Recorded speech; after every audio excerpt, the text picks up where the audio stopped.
You're lying in bed one evening. Everything is normal. You're having a good night's rest, when suddenly a wave of unexpected dread washes over you. Something is wrong. You're not sure how, but there's someone else in your room with you who shouldn't be there. You try to move, but you can't get out of bed. You can't move at all. You can't even scream. You're helpless as this intruder peers at you before suddenly disappearing as quickly and mysteriously as they arrived. To many, this might sound like the plot of some ghost story, but to others the story sounds all too familiar.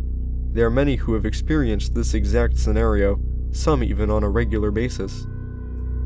Good evening, travelers. My name is Anunnaki, and in tonight's Spook Stop we're taking a look at the phenomenon known as sleep paralysis.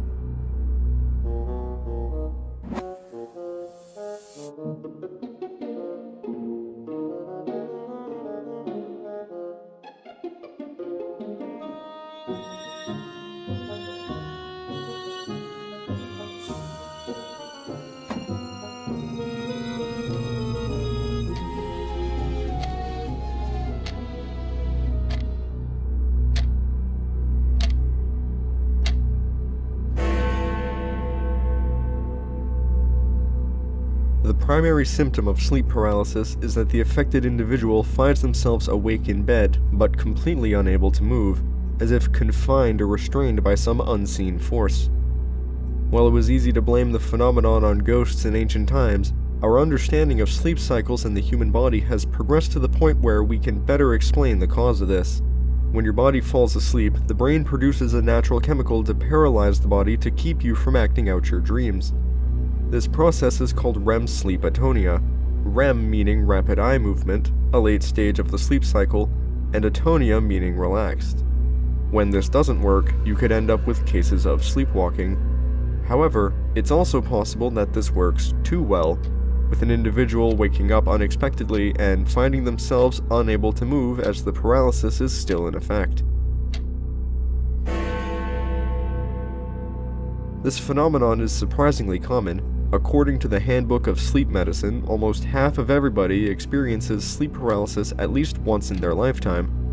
A smaller but still substantial number of people, roughly 5% of the population, report experiencing sleep paralysis on a regular basis. Studies indicate that instances of sleep paralysis are most common from ages 25 to 44, affecting men and women equally. A number of factors are said to contribute to sleep paralysis, such as poor diet, irregular sleep schedules, stress, and sometimes even something as common as snoring. Genetic factors can also play a role, with reports of the phenomenon running in the family. And having another sleep disorder, such as narcolepsy, is said to significantly increase your chances of suffering from sleep paralysis. It should come as no surprise millions of people have reported the phenomenon all over the world and all throughout history. Perhaps the most prominent depiction of sleep paralysis is in the myth of the mare, or Mara, a malicious spirit of German and Slavic folklore. The name stems from the root word mer, which generally meant to crush or press down on. This small imp-like demon earns its name by reportedly sitting upon your chest as you sleep, restricting your movements and breathing and resulting in bad dreams. This idea became so popular it coined a new term for bad dreams: nightmares. It might seem easy to imagine how waking up paralyzed might feel like an invisible force or entity pressing down on you or even sitting on top of you. However, where the Mara haunted people's dreamscapes hundreds of years ago, these days sufferers of sleep paralysis have a very different monster they fear. Entities most commonly referred to as shadow people. They're described as black smoke-like masses, generally humanoid in shape. While many are seemingly devoid of features, reports of red glowing eyes are not unheard of. In addition to this, there seems to be a few specific archetypes for kinds of shadow people. One of these is the old hag, an apparent older woman concealed under some sort of cloak. She is often seen sitting or hunched over.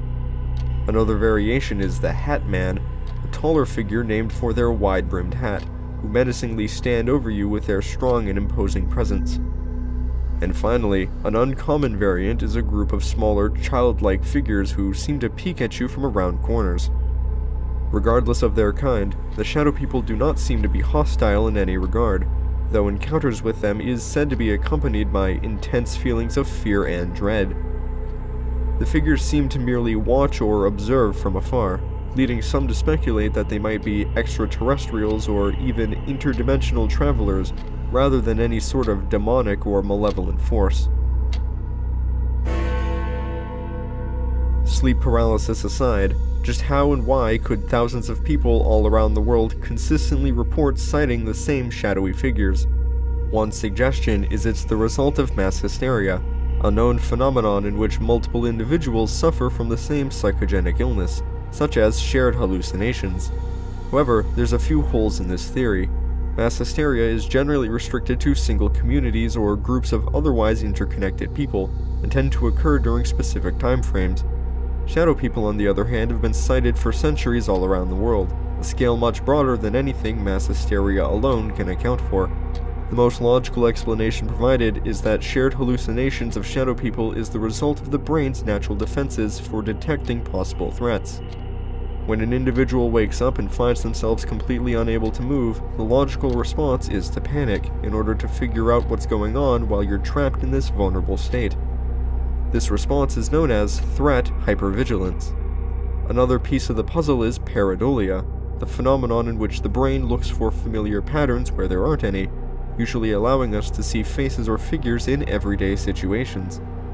Together, the panicked mind may glimpse a natural shadow on the wall or a coat on a hanger, and jump to the conclusion that there's something more, something possibly dangerous.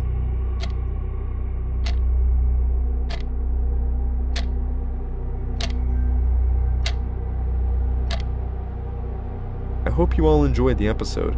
If you did, then please be sure to subscribe as well as hit that bell so you don't miss future uploads. If you've ever had any experiences with sleep paralysis or encounters with the shadow people, please let me know in the comments below. I'd love to read about it. Until next time, this has been Zenanaki, signing off.